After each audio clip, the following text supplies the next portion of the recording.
Nosho. Kushayahi Israinu. Wa Ayahi Nolosha.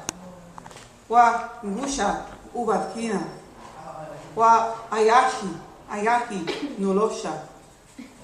Managaran Ujededa Le Ehelkina Ba Ia. Adorgina Eganaya. Ayashina Purethera Parahiza Mag Arti.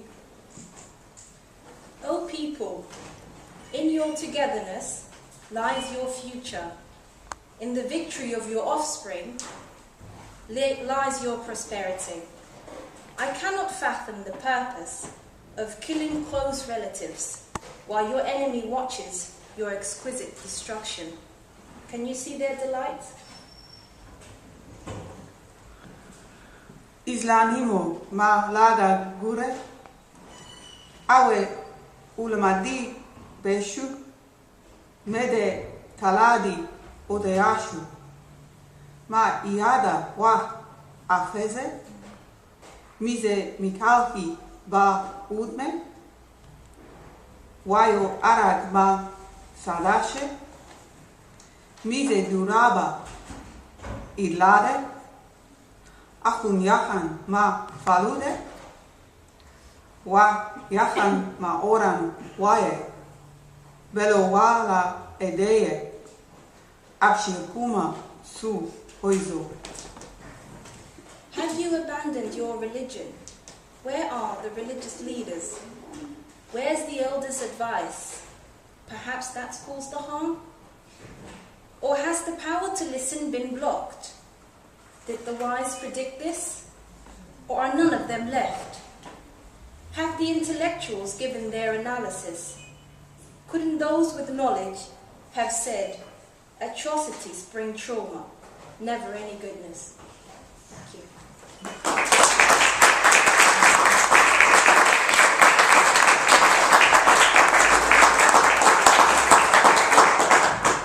My apologies for any words that I got wrong there. Fantastic. Well, I represent Leicester Quaker Press, which is a tiny press. We've only been going for about 2 years, and we're all volunteers, and we've published really Quaker things up to now. This is our first branching out, and it's really co-published with JD's Achal Enterprise. And how the team came together is a story in itself. I'm a poet and budding playwright, and I was writing a short play, and I was casting around for a nationality for my 2 young women characters. And I came across Somalia, the nation of poets. Well, obviously I was hooked, hugely. A nation of poets. A place where poetry is entirely embedded in the culture. Somalia didn't have a written language till the early 1970s, and much communication was done through poetry. People learning poetry and passing it on, news, poetry when you're going about your daily life, that kind of thing. I thought this was so amazing and wanted to know more. And in the course of that research, I arranged to meet Ebian in Starbucks Cafe in Gallatry Gate. We'd never seen each other before, and we'd only conversed by email, and it was a late Saturday afternoon, spring 2009, I think, and Ebian was coming home from Nottingham, and she came into the cafe and saw this vaguely mad woman sitting in the corner staring at her, and took the risk and came over and spoke to me and helped me with the play tremendously, as did some other young Somali women in the city. And during the course of that conversation, she told me about the book that Jawahir, Marianne and Maria had published in Holland in Dutch. And I've got some background in publishing, and again, I was hooked on it. I said, well, if I could, love to be involved in that if I could. And obviously she said yes.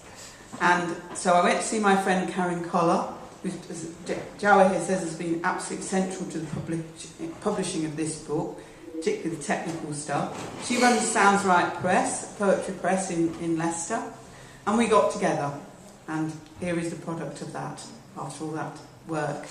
There have been other fruits from our teamwork, and that is that I was asked to write my first full-length play, which I've now done, and it's called The Road from Bardera, and that had a reading at the Guildhall in Theatre in Derby a few weeks ago, so we're hoping to get a production for that. But I think one of the things that brought us together was the fact that we live in Leicester, and the fact that we have organisations such as the City of Sanctuary, which tries to provide a welcoming atmosphere for asylum seekers and refugees. And it was through that organisation, which has a Quaker connection, strong Quaker connection, that I went to Jawa here and then to Abiyan, and the whole thing started. It was quite a journey, but it's made all the difference being in Leicester. I think I'll do a quick reading. It's from the book. It's a short reading from a woman called Ibado. Ibado had a difficult time, a very difficult time. She fled internally first when the war started to a place that was called Heavenly Baidao, Heavenly Place, this place which was known as being heavenly. She fled there first. That came under attack. She went back to the capital, and she didn't see her husband or speak to him for over 2 years, and she was fleeing with a small child. Eventually, they got to Holland, and this is what she says about that. When I settled in Holland, I applied for a family reunion for some of my siblings, and 3 of them were brought to me in Holland.